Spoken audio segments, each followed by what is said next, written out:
Motibo sa pagluthang patay sa isa ka negosyante sa syudad sa Pasig, dako nga posibilidad nga may kaangtanan sa iya negosyo sunod sa kapulisan. Suspect padayon nga nagapanginwala sa iya kahilabtanan sa krimen. Si John Sala nakatuto.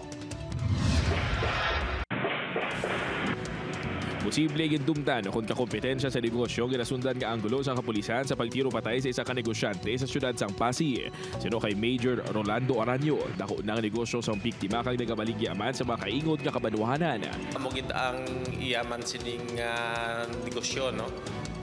Kahit do dira kitang isa sa mga gagwa sa investigasyon naton nga do mabaskog nga rason.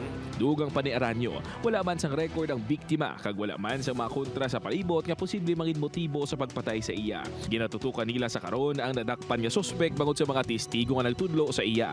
Wala pa man ikober sang kapulisan ang armas sa gingamit sa krimen. Padayon naman nga nagapakatig ang suspect nila panindugan nga wala ini sang kahilabtanan sa krimen. Wala pa gid sa sang ako nga ginbuhat siya to. But of course, no, may ara kita nga mga witness. Upod kay Hans Di Chateau, John Sala, Buana, Western Visayas.